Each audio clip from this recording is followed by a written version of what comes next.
best starting point and the mapping. I only have one question, which is this. It's really what the expectations are of the corporation of the City of London, having given PLT that magnificent grant. Were they very specific as to what the outcomes they would expect to see?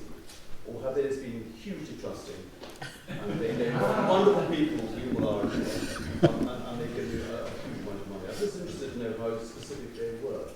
Well, I think a mix of both, Tim, and thanks very much for the very good question. You know, we made a rather detailed and lengthy proposal to the City of Corporation, CILNF fund, and we spoke. You know, this process, the application process, was quite a detailed and complex process that lasted over many months, 6 or more months, with lots of questions, lots of challenges, and agreeing together a plan. And the plan that we've actually agreed together is precisely what Heather and Constantinos have presented. But it changed a little bit because the original plan was to recruit an ecologist with supporting staff to go out and do this work. But we had a bit of a challenge. We couldn't find an ecologist, but we got something better. We got Reading University. We got an MOU with Reading University. Not only have we got Constantinos and Louise, we've got Deepa and Professor Simon Potts, who's probably one of the go-to academics for pollinators in the country. So we really got a great deal. We have to report formally to the City of London Corporation in March next year, but we've been meeting with them from time to time and updating them on our progress, and I can say they're really happy with the progress to date. And we're hopeful, you know, that this 2-year grant will be rolled forward beyond there into the future. Nice. Everything, yeah. Chris? I'm just wondering how supportive the City Planning Department is in respect of new developments and proposals. You're able to make new inroads, thank you, to new developments that are occurring in the city and affect planning issues. So, well, I think the planning legislation within the City of London is pretty good. But through the reorganisation, I'm not always sure how clear it is as to who is making those checks and who is able to continue checking the maintenance of those. So that's something that's a bit of a concern to me. But actually, I did raise this with them not very long ago, and I'm sure they're sort of trying to make sure that this is in place. But it's quite a difficult task. It's one thing to say, you know, these are the things you have to adhere to, which is pretty good. But then someone needs to always be checking that, and if you've agreed it in those initial stages, then you need to check it again later, don't you, to see that it's being continued. So, yeah. When you were showing us the slides about how the bees have actually adapted, so that instead of having most of them underground now, we've got them in crevices and in... cavities. Yes, thank you. Obviously, there's a massive shift. You know, you're looking at 98%. How do you looking at a long-term plan to reverse that trend, how long do you actually see that being feasible for you to actually make that shift? Thank you. You highlighted a very important point, which is I always try to stress when I attend conferences and stuff. The survival of bees depends both on food and nesting resources. If you have one and you don't have the other, you are not going to get that abundance, you are not going to get diversity as well. In general, we are lacking with agricultural changes and urban areas and so many changes. I mean, as we probably all know, we lost a great percentage of the green spaces since the First World War. Coming back to how we can address that,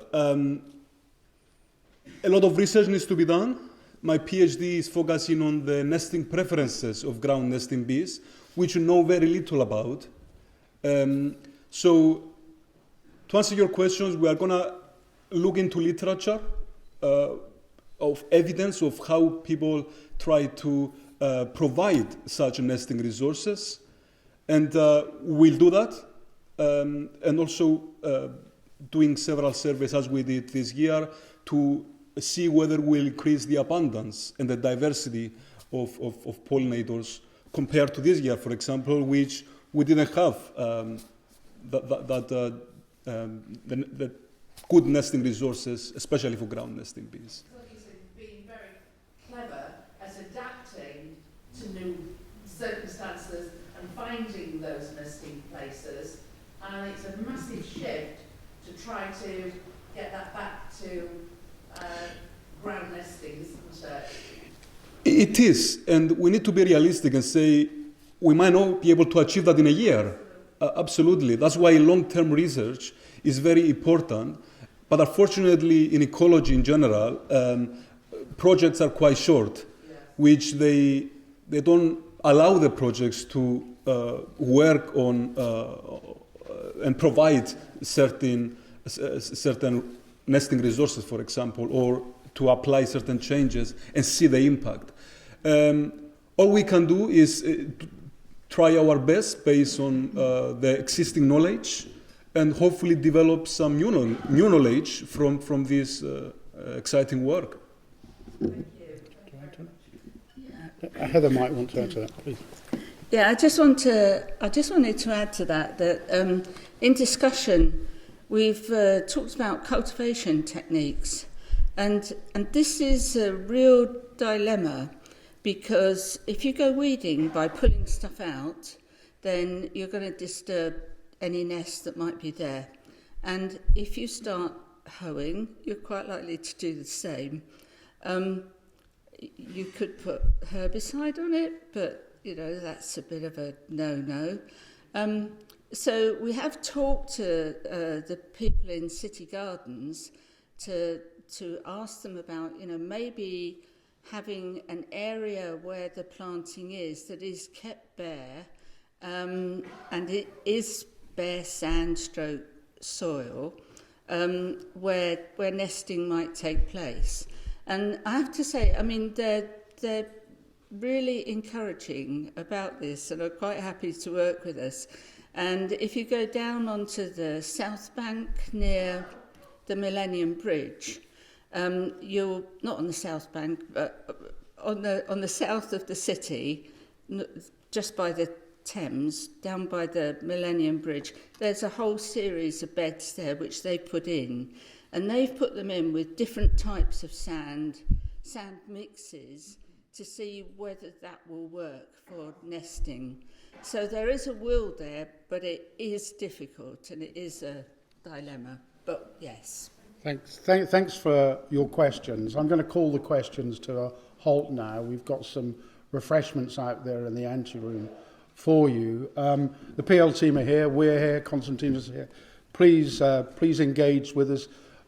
Discuss anything you like about the project and come and talk to us about becoming members and being part of PLT. But thank you all for joining us, and look forward to joining for a drink. Just one thing before we go, I've just been reminded. I don't know where Tony, can we just borrow you a minute?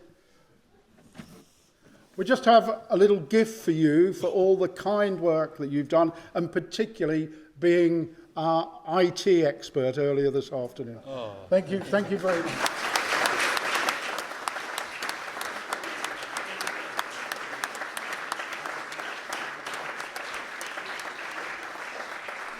And then, Becky, you've left us, but you've been working so hard since you've left us. We have a small gift for you as well.